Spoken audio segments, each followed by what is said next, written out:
leading Britain's conversation. Cross Question with Iain Dale. Well, it's been a long time, but Cross Question is back on the airwaves. It's our weekly political panel debate show. A very warm welcome to you all. Don't forget, you can watch our proceedings on Global Player or the LBC YouTube channel, Facebook page or Twitter feed. The lines are open now for your calls, 0345 6060 973. And you will be asking questions tonight to Lionel Barber, the former editor of the Financial Times, from Bloomberg, Stephanie Flanders, Lucy Powell, Shadow Business Minister, and David Gauke, the former Chief Secretary to the Treasury. So get dialing and ask the panel a question. 0345 6060 973. Tweet at LBC. Text 84850. Cross Question with Iain Dale. This is LBC. Well, a very warm welcome to our panel. Let's get going with the first question from Claudia in Muswell Hill. Sorry, it's Claudine in Muswell Hill. Hi, Claudine, hi. what would you like Thank to you very much ask? for taking the call. Hi. So just very, very quickly, I'm a company director of a very, very small TV production company. When I say small, it is just me. I was a freelance journalist for many years, almost 26 years, and a couple of years ago decided to go for a limited company on the advice of my accountant. I have not worked because TV production has been largely halted. In any lockdown, it was impossible to film. It was impossible to film in people's houses. So I've not earned. And last year, I understand, obviously, that we were eligible for a bounce-back loan, but that has to be paid back. I tried to furlough myself and apply for a furlough from the government, and so far I've not seen a single pound. And I'm maxing up my credit cards, and I'm not earning any money. Now, what do the panel think the government should do to support company directors of small businesses like us? Because there are many of us, and I heard a previous commentator just about 7:15 saying most company directors earn about £200,000, but that's just poppycock. Well, that was a Treasury Minister, not a commentator. That was Kenny Badenoch. I didn't catch who it was, but that's just not true. Most companies, we just don't earn that kind of money, and we're not getting any support from the government. I've paid taxes my entire life. And I'm just myself in a small company. You know, what could be done to help us? Let's put your question to our panel. David Gauke, you used to be a Treasury Minister. You know how these things work. Why is it that people like Claudine have been let down so badly? I think the challenge has been, from the perspective of the government, of trying to work out what is the right amount that somebody in Claudine's circumstances should receive. And it's been a technical problem, I think, that they've got in terms of understanding what sort of income a company director would have had previously, how much would have been paid through the company, how much would have been paid in terms of dividends, how much would have been paid in salary. And that, as I understand it, is something that it's essentially defeated them. But that has come as obviously desperate news for people in Claudine's circumstances. And, I think a lot of credit should go to the government. I'm not here as a government spokesman by any means, but a lot of credit should go to the government in terms of what they did to set up the furloughing scheme. But over time, I think they've struggled to refine it and improve it and address all the individual circumstances. So they've had a year to do it, and they refuse to engage with this excluded UK pressure group that represents people like Claudine. It seems extraordinary when they won't even talk to them because they've got their own ideas of what could be done. Yeah, and I don't know why they haven't engaged. I can see why it is technically difficult for them, and I can see why they have, why the government has found this the hardest of all the problems to solve. I think they've made some progress for a different group today because we've got more information. We've got another year's worth of tax returns, so they've been able to help those who have become self-employed more recently. But essentially, they just haven't been able to find a robust way of assessing what people's income was previously and then giving them a proportion of it. Lucy Powell, do you have any sympathy for the government's position on this? Because it's clearly a very complicated thing. And although you could say, well, they have had a year, it has defeated them. What would your solution be? Well, look, I think where there is a will, there's a way, it would be my view. And I think Claudine is in that 3 million excluded, which as David says, has been reduced somewhat today with the with the newly self-employed, but there's still over 2 million, of which Claudine is one, who have been excluded from any government support, but have seen their income go completely. And I've been contacted over this last year by dozens and dozens and dozens of my constituents in similar positions, musicians who work in orchestras or that kind of thing, sole traders like plumbers and electricians, travel agents, and people whose trade and business has been absolutely decimated but have paid taxes all their life. And of course, I understand there are issues around where do you cap it, how do you draw the line, and that kind of thing. But we've been able to do that for the self-employed. We've been able to do that for furlough. So I think where there was a will, there could have been a way. The Institute of Directors, who I meet with regularly, have got lots of solutions. But I'm not hearing a solution. I know that you're the opposition and you're there to criticise, but surely you've got, if you say, well, they should have done something, you've got to come up with an alternative. Well, the Institute of Directors, this has been one of their main asks over the last year or so, and I've met with them every couple of weeks during that time, and I know they've got quite a detailed proposal. That would be my starting point, is to look at some of the detailed proposals that are out there. But I think it is an ideological thing, actually. I think there is a perception, like we heard from the government minister that you quoted there, that somehow these are very well-off people. And I just don't think that for the vast majority that is the case. And in any case, the support could be capped along the same lines that it is for the self-employed, so that only those who earned less than 50,000 as a sole trader, as a company director, could qualify. So, unfortunately, although there is some extra support today from this budget, all the gaps and the holes that were there in the previous safety net and the previous support are still there, really, today, largely. OK.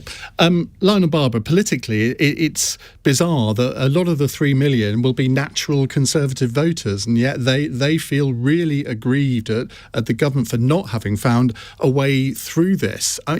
Is there sometimes, do we have to accept that sometimes there is no solution and that not everybody can be helped? Well, I wouldn't quite go that far, Iain, and thanks for having me back on the programme, by the way. I would say, I think I would say two things. First, this was a state of emergency which very few people could have imagined last January, last February, that it would last this long.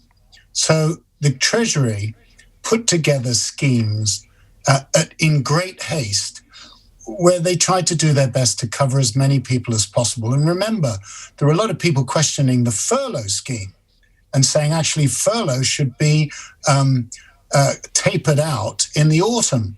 And in fact, Rishi Sunak today announced that it's going into September. The second point is that they were slow to think about the self-employed and about smaller business.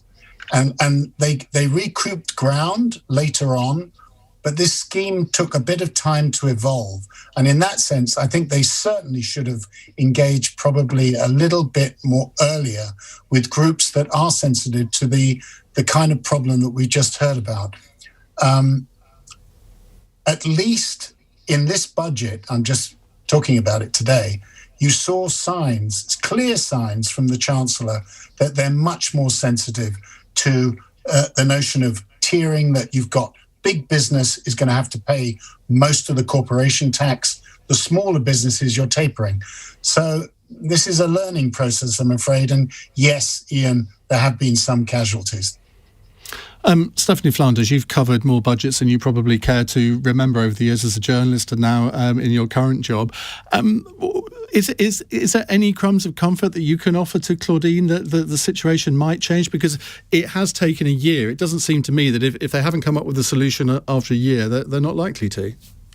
think that, I'm afraid, I suspect that's right. And I think, but I think at least it should, maybe the crumb of comfort is that she and others and the voice that they've had, even though there hasn't been a solution found by the Treasury, will sort of keep up the pressure for actually rethinking the way we put people under these definitions and how they interact with the tax code. You know, it was something that many people said when we saw how hard it was for the Treasury to give support to self-employed people, having encouraged and having had an economic model that was very much based on pushing people into self-employment.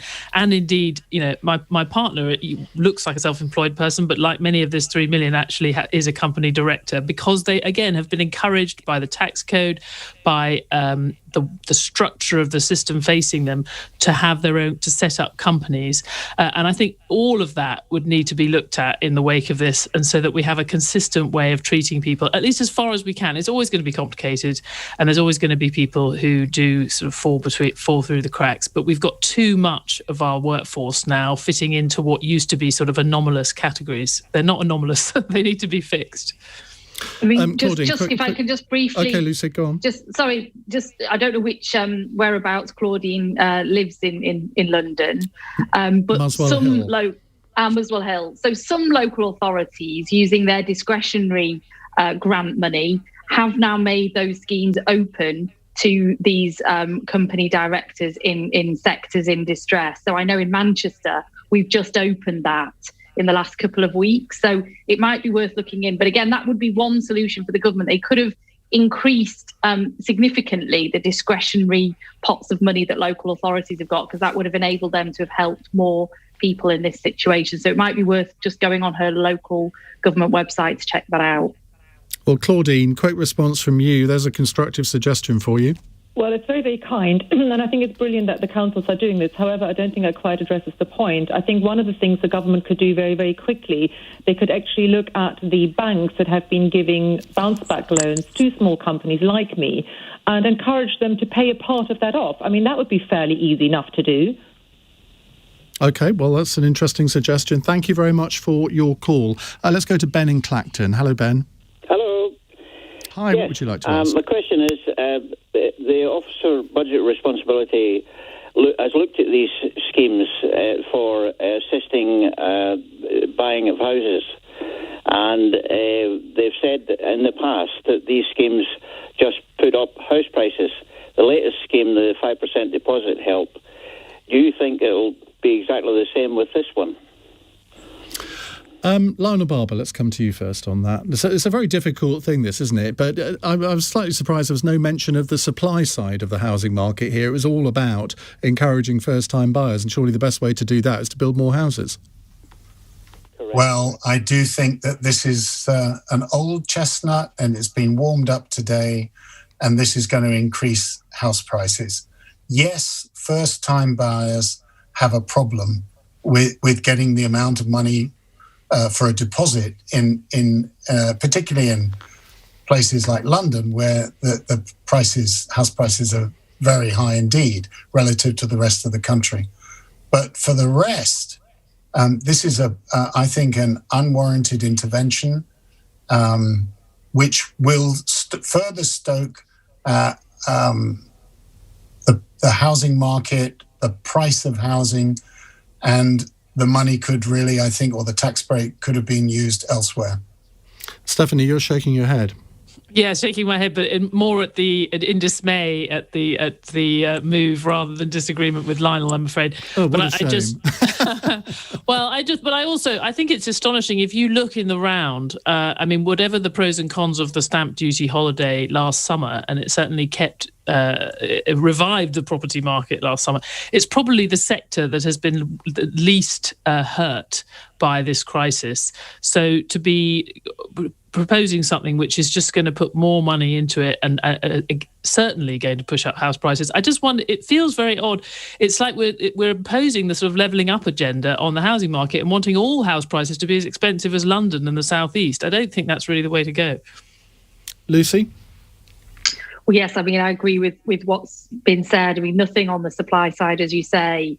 And these measures, I think, in isolation, which is what they are, the stamp duty holiday and the 95% mortgage scheme, will have an inflationary impact on house prices. We've already seen quite a big frenzy over the last few months in the housing market. And as Stephanie says, it's a sector that's not been anything like as adversely affected. I mean, estate agents could largely carry on operating through most of the lockdowns we've had so far. And that, I think, where that gets in the craw for me and sits uncomfortably for me is that this government seems particularly averse to proper sectoral support for those sectors that have been adversely affected. I mean, yes, hospitality has had some support, but outside of that, we've got a massive crisis in aerospace, aviation, automotive, manufacturing, green manufacturing. These are the high-skilled, decent jobs of the future, which actually are also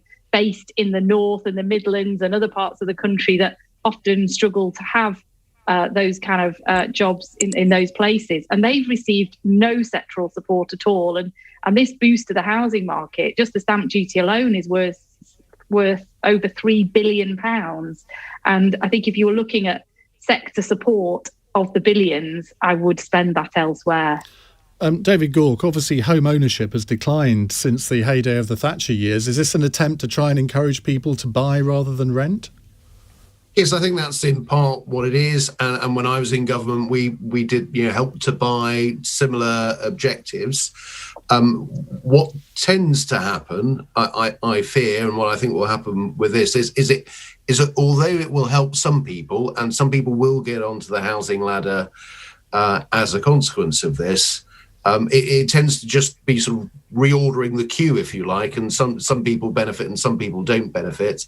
And by and large, the prices of houses go up. And so it suits those who are already on the housing ladder. I mean, what you want, there was a little bit of evidence that Help to Buy in some circumstances could help the supply. But, fundamentally, this is an issue of supply. If we want more people to have the ability to have lower housing costs and more people to have the ability to buy their own properties, then that is a question of supply. That is a question really of planning law. That's I think the most important thing in terms of increasing supply. But that's terribly controversial and difficult, and you get uproar in the home counties, as we have seen of late. So it's a tough one, but I'm not sure it's going to be terribly effective. And I tend to agree with what others have said. In terms of a priority area, at the moment, I wouldn't have it as a high priority. Okay. Ben in Clacton, quick comeback from you. Yes, I mean, for 40 years there's been a housing crisis in this country, and I'm apolitical on that. And Labour governments and Conservative governments have never built enough houses, and the supply side is been reduced since Harold Wilson and Harold Macmillan, one of the best prime ministers the Conservatives ever had. And Harold Wilson, they were competing with each other to build 200,000 houses per year. And all that is gone. And the actual Thatcher, when she sold off council houses and promised to replace each one for one, it never happened. And it's never happened since then. And the supply side has dwindled, and councils' budgets have been suppressed in order to build housing. And that's got to happen. They have a great opportunity to do this and put young people back to work with a housing construction. All right, Ben. Ben, we have to leave it there. Thank you very much indeed. We'll keep your calls. 8:23. We're with Lionel, Barber, Stephanie Flanders, Lucy Powell, and David Gauke for Cross Question. You can watch us on Global Player, the LBC YouTube page, and also Facebook and Twitter. Let's go to David in Enfield for our next question. Hi, David. What would you like to ask? Good evening, panel. The export sector is key in the UK in driving economic growth. Why was this totally ignored in the budget today, especially in view of Brexit? It's a good question, because Brexit wasn't really mentioned at all in the budget, with one exception. Stephanie Flanders, can you explain that? I guess there was a lot of other things to be announced, and I guess also the Chancellor doesn't want to be explicit about about the negative impacts of the transition costs. I thought it was part of a broader gap, which is there was nothing in the spending plans to reflect increased public spending because of COVID after this year. So, and actually, the spending plans at the margin had been cut. There was more than 10 taken out of the non-COVID plans for this year in November, and they just took a few more billion out of them. So, and I was given that we know there's going to be big backlogs of operations at the NHS, given that we know there are these ongoing issues that will need to be addressed with Brexit, I thought it was quite ambitious for the Chancellor not to be somehow thinking that we would be able to pay for all that without any increase in public spending relative to the plans pre-COVID, and that was all of that side of things was just not discussed at all. So having heard a lot about what was going to be in this budget in terms of the schemes and the support, and then even also the tax rises, what we would often usually be talking about after a budget is the spending side of things, and there was very little of that except for the specific COVID things. David Gauke, I guess we learned there's going to be 8 new free ports, but there was really nothing else about global Britain. And you think, well, if the pandemic hadn't happened, this budget would surely have been a complete reset budget for the whole economy to make sure that we were prepared for the sunny up plans ahead, as the government would put it. Now, you've been in the Treasury when budgets have been made. You can't cover everything in a budget. You never can. There's always somebody who's going to say, well, why haven't they talked about my sector? But this is pretty important, isn't it?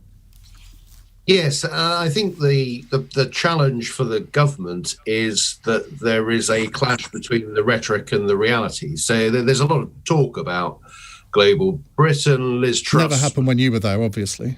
Well, we believed it, but had policies that were consistent with it. So you had Liz Truss yesterday talking about how we're great liberalisers and free traders.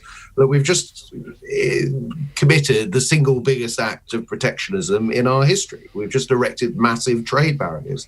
We've made it much harder for our exporters to access our biggest single market. So you can see why Rishi doesn't want to walk into, and here's my budget speech talking about, wonderful export opportunities, when at the same time you've got an OBR report coming out at the same time saying that the economy is going to be 4% smaller because of the Brexit deal. So I think it's entirely understandable that the Chancellor of the Exchequer wants to steer clear of the issue on exports, because it's not, in truth, a happy story for the government to tell.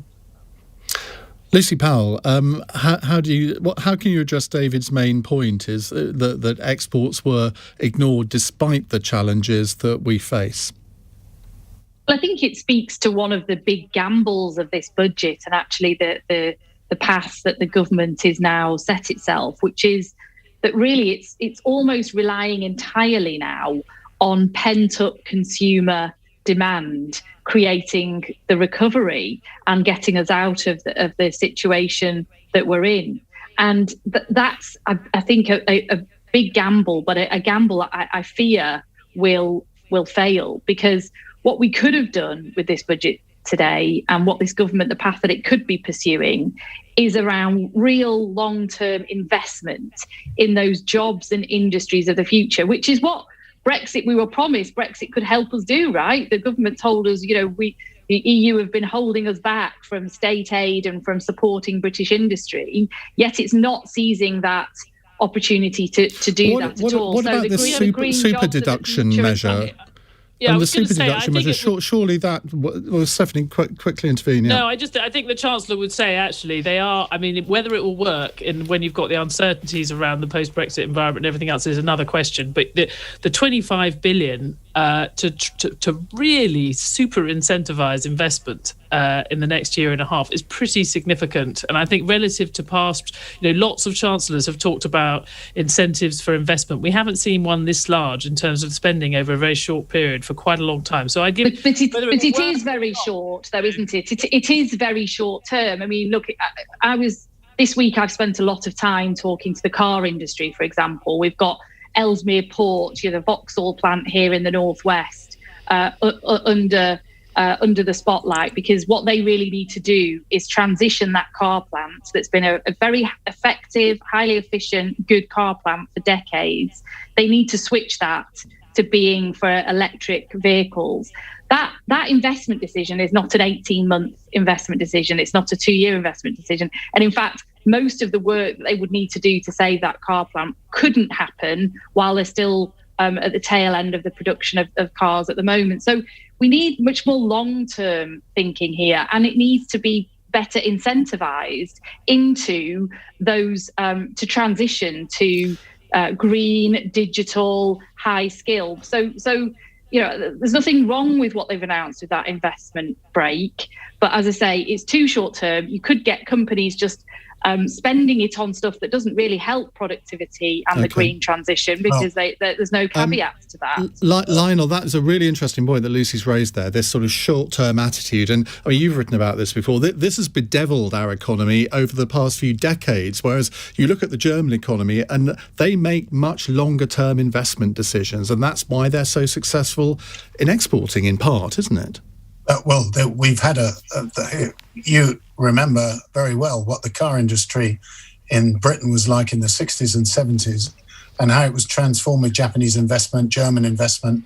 And, as Lucy was saying, Ellesmere Port, I wouldn't necessarily say it's the best, but it's been transformed over the years. And that the Nissan plant, Sunderland, Honda as well, this is part of our future, and there is going to be a green transition here.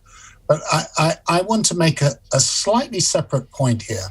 As you know, Iain, the FT and myself, when I was editor, we thought that Brexit was an act of self-harm economically, and that it would rupture the trading relationships with our most important markets in Europe. Well, we are where we are. That decision has been taken. Supply chains have been disrupted. And now we've got to find new markets or cope with non-tariff or with trade barriers with Europe.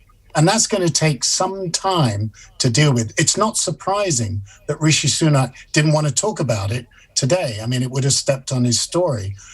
I think that another neglected aspect here is the currency. I mean, right now you've got the sterling at 140. It's been rising recently. That's going to have an impact on British exports. And I'm not convinced, finally, that the British government should be drawing up some Soviet-style plan to help British exports. What you've got with Brexit is the equivalent of a cold shower.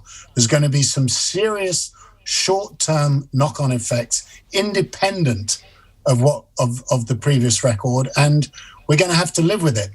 And over time, maybe with British innovation and resolve, we'll get through it. But it's going to be hard pounding for the short and medium term. I mean, you're right that the more the pound goes up, the less attractive we are for the export market. But on the other hand, a lot of people who took your view on Brexit were bemoaning the fact that the currency, the exchange rate against the dollar and the euro had gone down so much. So you can't have it both ways. You can't complain. Well, OK, you maybe weren't, but a lot of people on that side of the argument absolutely were. And now the complaint is that the pound's reached a too high a level. The complaint was that it was making us poorer over the long term because we were going to be less effective trading partners, and we were going to have to reduce the cost of our goods to make ourselves to be as competitive given the new barriers. So I think we were sad. It makes economic sense for the pound to go down, but I think you can still be sad about it because means that the world has got more expensive for us, for everybody. OK, we will come back to more of your calls in just a moment. Cross Question with Iain Dale on LBC. 8:37, let's go to Anthony in Staines. What's your question, Anthony? Hi. Yes, hi. How long does the panel think Rishi Sunak's bottomless chequebook can last? Lucy Powell.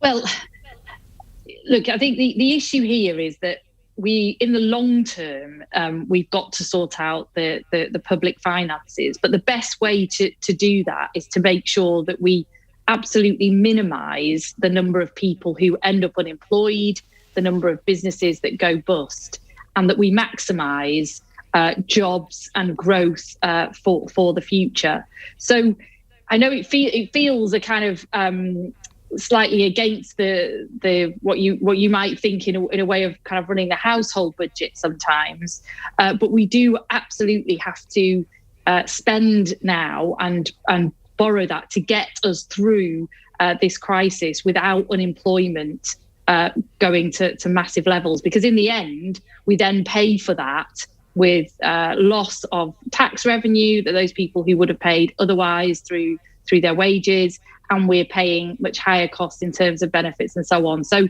that's got to be the focus, and that's not just a Labour perspective. That's what the International Monetary Fund, the OECD, the Bank of England, all the kind of leading economic experts in this space are saying, and that's why it is, I think, a shame that in this particular budget we are seeing cuts to public spending. I think that's the wrong choice at this time, and that we're not seeing enough support to create and support people who do find themselves unemployed. Where are the cuts? Where are the cuts to public spending? Well, there's 14 billion pounds if you look through the detail of the Red Book.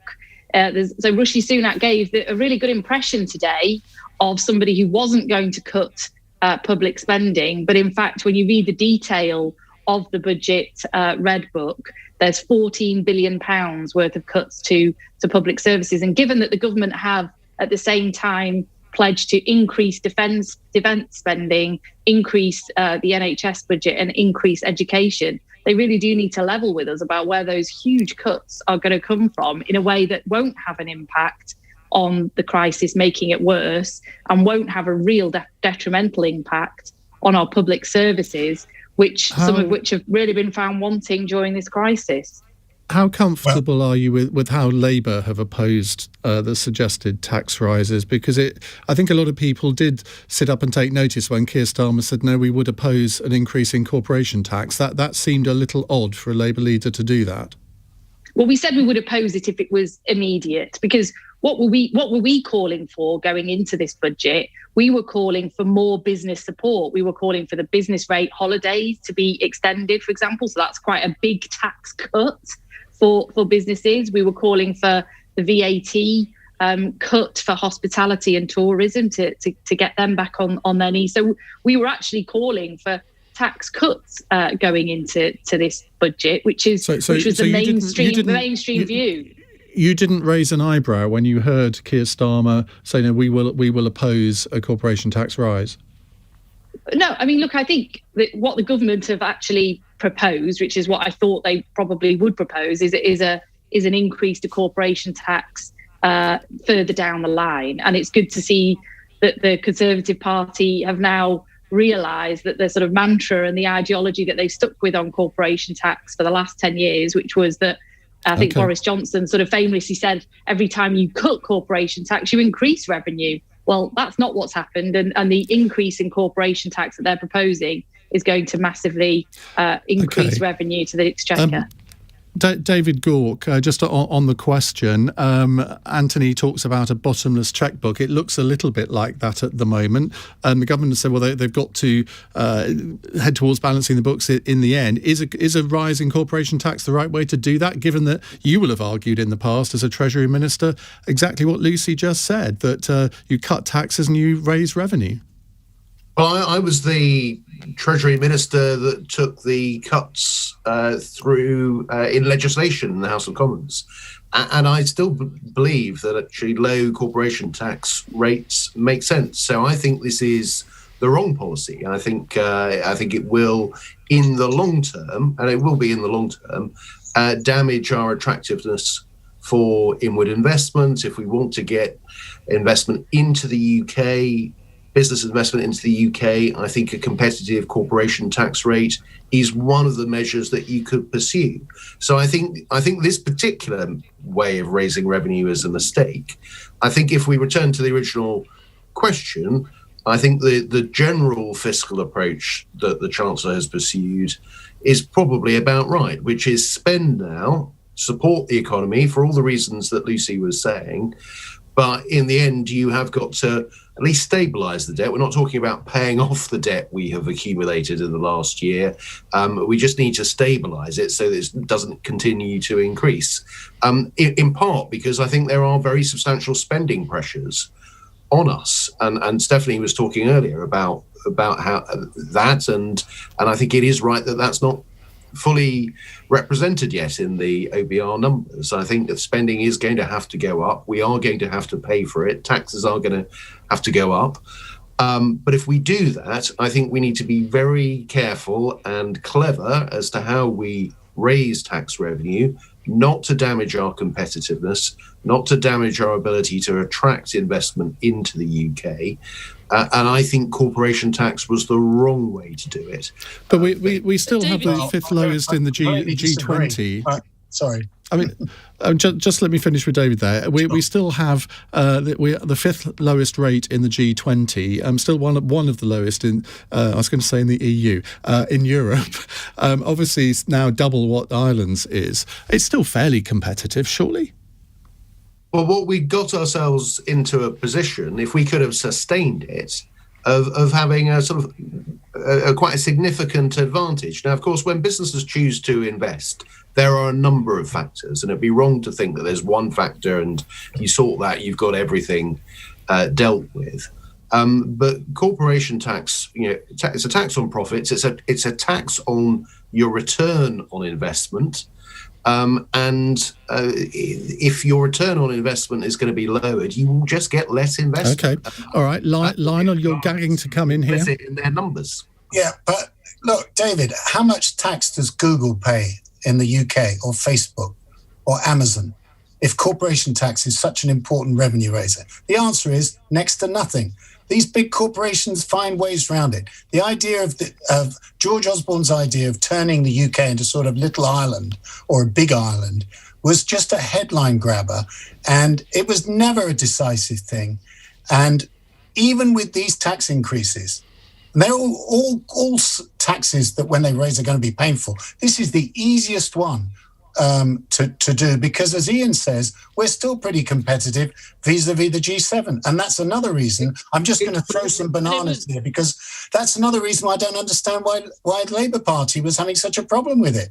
I mean, this is a no-brainer. It's politically easier, Lionel, and I can see why he's done it.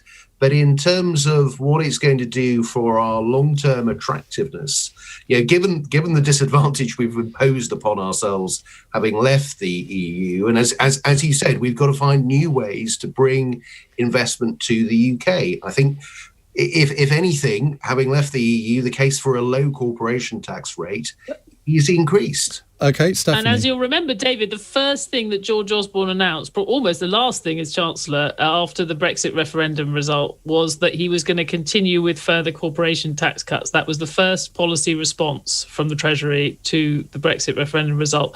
But we should remember, it was 29% as recently as 2009. And we are seeing a big cut in 2005. But David, I wanted to ask you, I don't want to jump into to do Iain's job, but do you genuinely think as a former Treasury Minister that this rise in corporation tax will actually happen on the scale that is being suggested here? Because I wonder whether in the end, if it's the biggest increase since the 1970s in a single year, raising a lot of money, I wonder whether he's going to try and find other ways, not least through spending controls that he's already starting, to be able to avoid that.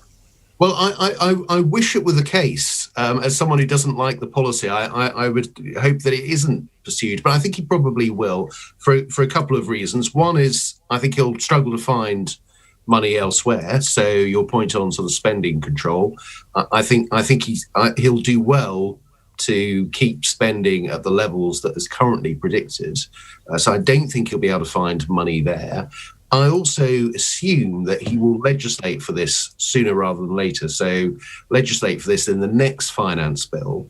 So he's got it through Parliament, and before a head of steam is built up and before there's any great opposition to it. So having got it in place, but you're right. I mean, corporation tax rates haven't been increased since Dennis Healey in 1974, I think, and the international trend has been for corporation tax rates to fall around the world. I know the US are putting the rates back up, I think to 28%, having it been 21. But let's remember, 4 years ago, 4 years ago, it was 35%.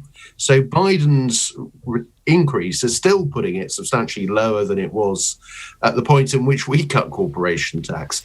In a globalized world where capital can flow where it wants, where it can be choosy, I think trying to hit companies at that level, and just to point on Lionel's comment. Hi, Ray.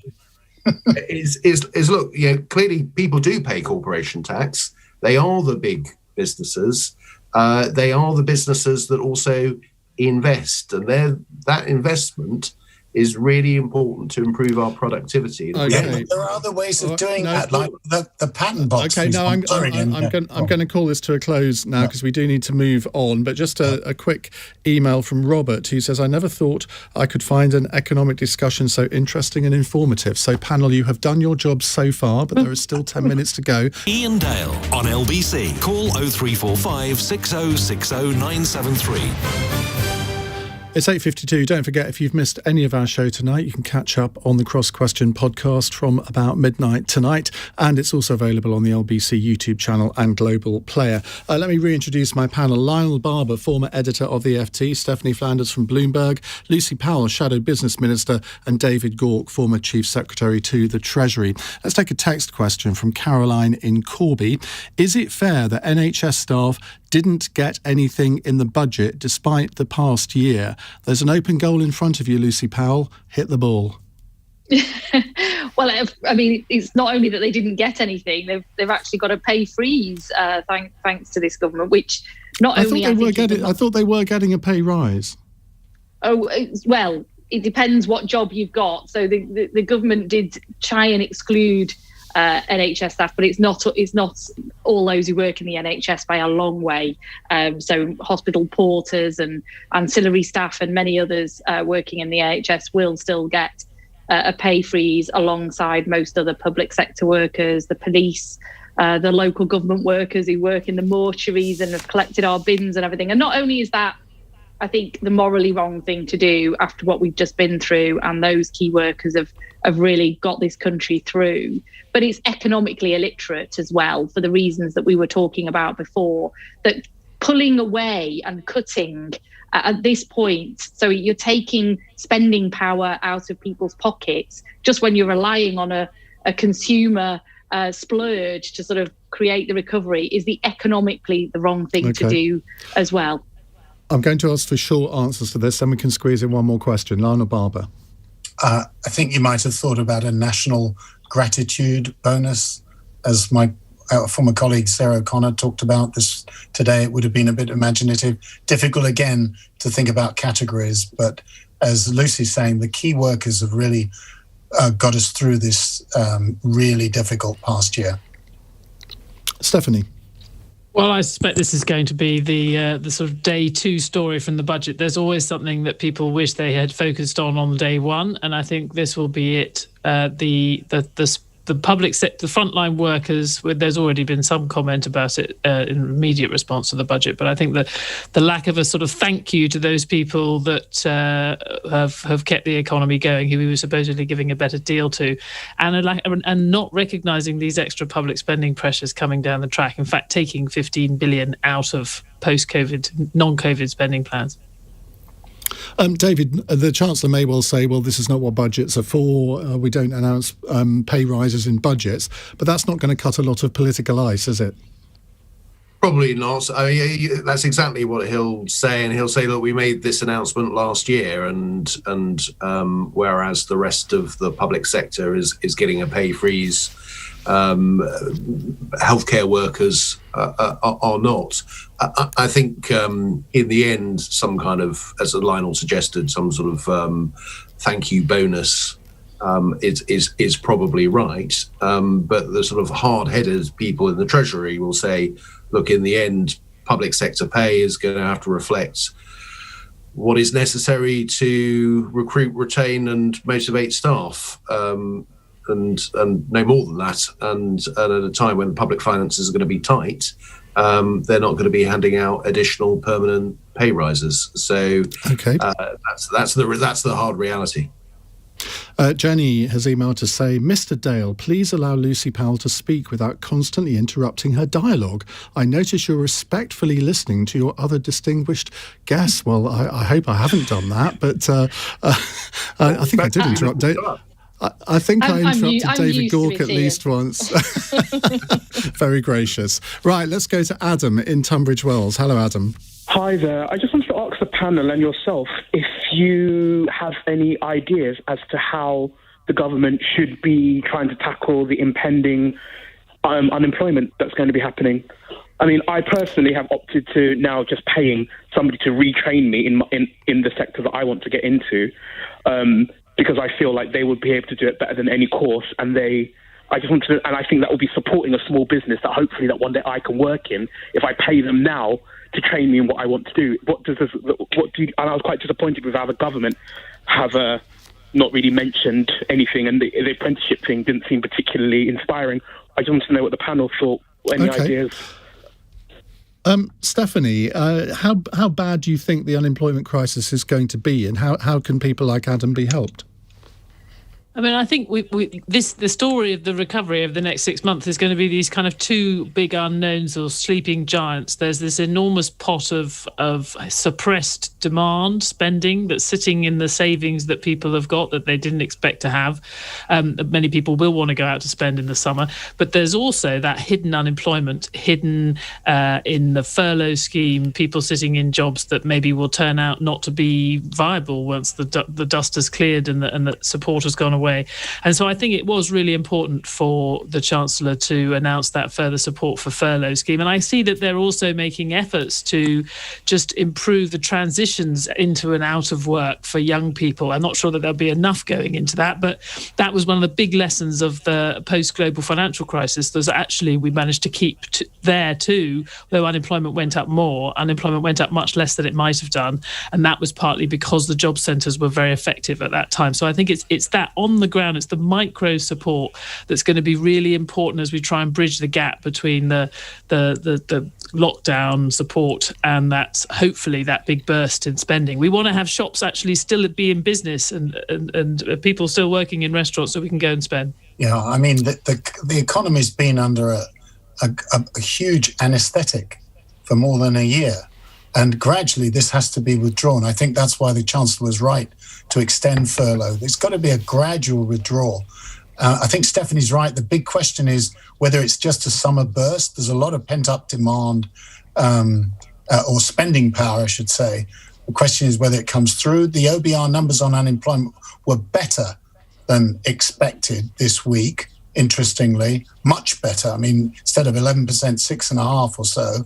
But I think, lastly, Adam's right. Look, you've got to think about training and training for the digital age, because this is what the wave that's coming is. Technology. It's changed everything. You can see the way it's already changed the way we're running our businesses during COVID. A lot of that's going to endure. David Gauke. I agree with what's been said before. OBR numbers were much more optimistic. Let's hope that they are right. We need to phase out the furloughing scheme as they're doing. Yes to training, and yes to making sure that the work coaches in the job centres, who do a fabulous job, I saw that quite a lot when I was Work and Pension Secretary, we've increased the numbers there, I'm pleased to say. So I think that's all sensible stuff. And as I say, let's hope that pent-up demand is sufficient to keep unemployment low. Lucy Powell, an uninterrupted answer. Thank you. I could speak for ages. Well, no, look, I think hidden away also in the OBR figures today was a very startling fact, I thought, which was that even with all the measures in this budget and everything else, the employment figures won't return to the 2019 levels even by 2025. So this is a very long tail of unemployment we're going to have here from this recession. And we've got 500,000 young people already out of work. Young people really have paid the heaviest price, I think, in this economic crisis. And the government responses, this Kickstarter scheme and other schemes, are frankly a drop in the ocean of what's really needed to get all these young people back into the labour market and everybody else. So yes, we do need more retraining, and we need better job, especially youth unemployment schemes. But we also need, I think, a much bigger focus on job creation. And there are jobs that need doing. For example, the retrofitting of all of our homes with better insulation and to meet those climate targets. Yet the government have announced recently a £1 billion cut to the Green Homes grant scheme. So there's lots of green jobs as well as digital jobs of the future, if we can do a bit more in terms of stimulating that job creation and making sure people have got the right skills to do them. Now, we've got just time for one text at the end. This is an opportunity for you all to make a headline. I warn you in advance. Gareth in Swansea says, Rishi Sunak says he's addicted to Coke. What are you addicted to? I should say it's Coca-Cola he means, as opposed to anything else. David Gauke, do you have a secret addiction? I don't know about secretly. I'm addicted to watching the Test match when it's on. We've got one starting tomorrow, and that can be quite time-consuming. But England's batsmen recently have helped me with that. Yeah, not in the last Test. Well, that's a very boring addiction. Lionel Barber, can you improve on that? Well, it's another C, Ian. Cold water swimming. Just fantastic. You'll be good friends with Sheila Fogarty. 5 degrees. Well, it gives you you just feel you've achieved something, and it's also a way of me dealing with Brexit. But isn't it about this cold? I don't know if you can see me, but anyway. Stephanie Flanders. Well, mine's not very exciting, actually, but I do have an emergency pot of licorice Catherine wheels in my bag, which I have had for many years as a sort of backup, and I can't seem to wean myself off them. So, yeah, licorice, I'm afraid. Lucy, rescue me. Well, mine's a lot less North London and a lot more Northern England, I'm afraid. Because, I'm addicted to sort of really trash TV, like Love Island and Married at First Sight and those sorts of things, which obviously drives my husband insane. But once I get into one of those, I have to watch every episode. You have gone up, in my opinion, immeasurably from a very high level already. I'll just add to the equation mint magnums. Can highly recommend them. Thank you to you all for a really, really informative and entertaining hour. Cross Question will return next week at 8 o'clock.